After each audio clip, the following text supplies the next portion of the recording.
Actes chapitre 1. Théophile, j'ai parlé dans mon premier livre de tout ce que Jésus a commencé de faire et d'enseigner dès le commencement, jusqu'au jour où il fut enlevé au ciel, après avoir donné ses ordres par le Saint-Esprit aux apôtres qu'il avait choisis. Après qu'il eut souffert, il leur apparut vivant et leur en donna plusieurs preuves, se montrant à eux pendant 40 jours et parlant des choses qui concernent le royaume de Dieu. Comme il se trouvait avec eux, il leur recommanda de ne pas s'éloigner de Jérusalem, mais d'attendre ce que le Père avait promis, ce que je vous ai annoncé, leur dit-il.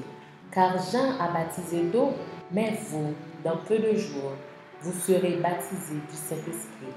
Alors les apôtres réunis lui demandèrent, « Seigneur, est-ce en ce temps que tu rétabliras le royaume d'Israël ?»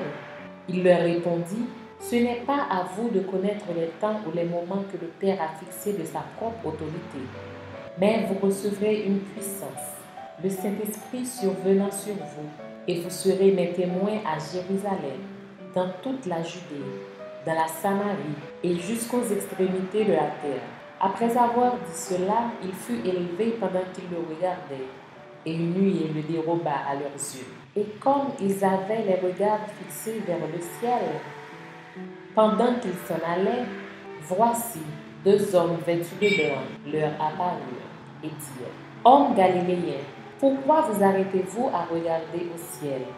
Ce Jésus qui a été enlevé au ciel du milieu de vous viendra de la même manière que vous l'avez vu allant au ciel. » Alors ils retournèrent à Jérusalem, de la montagne appelée des Oliviers, qui est près de Jérusalem, à la distance d'un chemin de sabbat. Quand ils furent arrivés, ils montèrent de la chambre haute où ils se tenaient d'ordinaire. C'étaient Pierre, Jean, Jacques, André, Philippe, Thomas, Barthélemy, Matthieu, Jacques, fils d'Alphée, Simon le Zélote et Jude, fils de Jacques. Tous d'un commun accord persévéraient dans la prière, avec les femmes et Marie, mère de Jésus, et avec les frères de Jésus. En ces jours-là, Pierre se leva au milieu des frères, le nombre des personnes réunies étant d'environ 120, et il dit, « Hommes frères, il fallait que s'accomplisse ce que le Saint-Esprit, dans l'Écriture, a annoncé d'avance, par la bouche de David, au sujet de Judas, qui a été le guide de ceux qui ont saisi Jésus. Il était compté parmi nous, et il avait part au même ministère. Cet homme, ayant acquis un champ avec le salaire du crime, est tombé, s'est rompu par le milieu du corps et toutes ses entrailles se sont répandues. La chose a été si connue de tous les habitants de Jérusalem que ce champ a été appelé dans leur langue Hakeldama, c'est-à-dire champ du sang.